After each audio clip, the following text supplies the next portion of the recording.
यहोशू अध्याय 6। यहोशू अध्याय 6। यरीहो के सब फाटक इस्राएलियों के डर के मारे लगातार बंद रहे और कोई बाहर भीतर आने जाने नहीं पाया था। फिर यहोवा ने यहोशू से कहा, सुन, मैं यरीहो को उसके राजा और शूरवीरों समेत तेरे वश में कर देता हूँ। सो तुम में जितने योद्धा है नगर को घेर ले और उस नगर के चारों ओर एक बार घुमाए और 6 दिन तक ऐसा ही किया करना। और 7 याजक संदूक के आगे आगे जुबली के 7 नरसिंगे लिए हुए चले।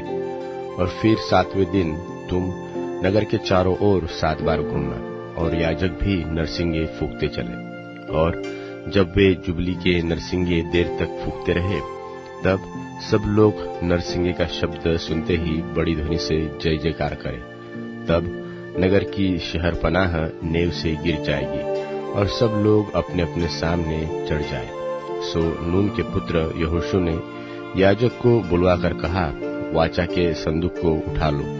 और 7 याजक यहोवा के संदूक के आगे आगे जुबली के 7 नरसिंगे लिए चले। और फिर उसने लोगों से कहा, आगे बढ़कर नगर के चारों ओर घुमाओ। और हथियारबंद पुरुष यहोवा के संदूक के आगे आगे चले। और जब यहोशू ने ये बातें लोगों से कह चुका, तो वे 7 याजक जो यहोवा के सामने 7 नरसिंगे लिए हुए थे, नरसिंगे फूंकते हुए चले।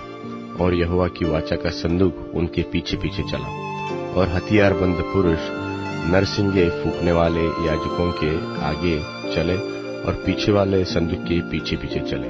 और याजक नरसिंगे फूंकते हुए चले। और यहोशू ने लोगों को आज्ञा दी कि जब तक मैं तुम्हें जय जयकार करने की आज्ञा न दूं, तब तक जय जयकार न करो।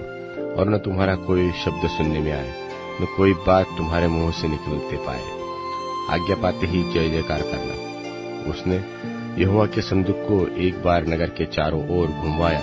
तब वे छावनी में आए और रात वही काटी। बिहान को यहोशू सवेरे उठा और याजकों ने यहोवा का संदूक उठा लिया।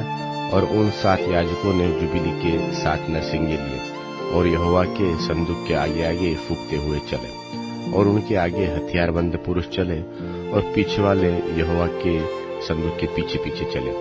और याजक नरसिंगे फूंकते चले। इस प्रकार वे दूसरे दिन भी एक बार नगर के चारों ओर घूमकर छावनी में लौट आए। और इसी प्रकार उन्होंने 6 दिन तक किया। फिर 7वें दिन वे भोर को बड़े तड़के उठकर उसी रीति से नगर के चारों ओर 7 बार घुमाए। केवल उसी दिन वे 7 बार घूमे।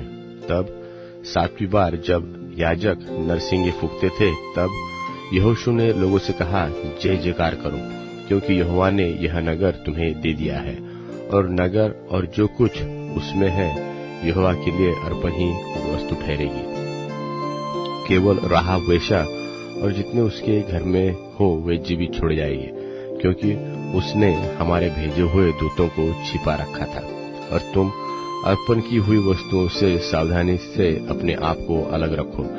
ऐसा न हो कि अर्पण की वस्तु ठहराकर पीछे उसी अर्पण की वस्तु में से कुछ ले लो और इस प्रकार इस्राएली छावनी को भ्रष्ट करके उसे कष्ट में डाल दो। सब चांदी, सोना और जो पात्र पीतल और लोहे के हैं, वह यहोवा के लिए पवित्र है और उसी के भंडार में रखे जाए। तब लोगों ने जय जयकार किया और याजक नरसिंगे फूंकते रहे। और जब लोगों ने नरसिंगे का शब्द सुना, तो फिर बड़ी ही ध्वनि से उन्होंने जय जयकार किया। तब शहरपनाह नेव से गिर पड़ी और लोग अपने अपने सामने से उस नगर में चढ़ गए और नगर को ले लिया। और क्या पुरुष, क्या स्त्री, क्या जवान, क्या बूढ़े, वरन बैल, भेड़, बकरी, गधे और जितने नगर में थे, उन सबों को उन्होंने अर्पण की वस्तु जानकर तलवार से मार डाला।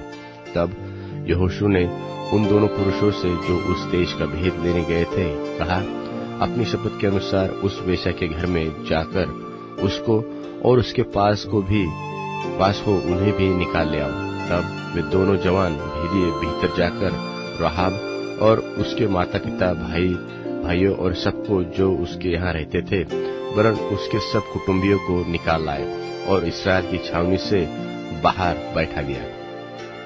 तब उन्होंने नगर को और जो कुछ उसमें था सबको आग लगाकर फूंक दिया। केवल चांदी, सोना और जो पात्र पीतल और लोहे के थे उनको उन्होंने यहोवा के भवन के भंडार में रख दिया। और यहोशू ने राहाब वेश्या और उसके पिता के घराने को वरन उसके सब लोगों को जीवित छोड़ दिया। और आज तक उसका वंश इस्राएलियों के बीच में रहता है, क्योंकि जो दूत यहोशू ने यरीहो के भेद लेने के लिए भेजे थे उनको उसने छिपा रखा था। फिर उसी समय यहोशू ने इस्राएलियों के सन्मुख शपथ रखी और कहा कि जो मनुष्य उठकर इस नगर यरीहो को फिर से बनाए वह यहोवा की ओर से शापित हो। और जब वह उसकी नींव डालेगा तब तो उसका जेठा पुत्र मरेगा, और जब वह उसके फाटक लगवाएगा तब उसका छोटा पुत्र मर जाएगा। और यहोवा यहोशू के संग रहा, और यहोशू की कीर्ति उस सारे देश में फैल गई।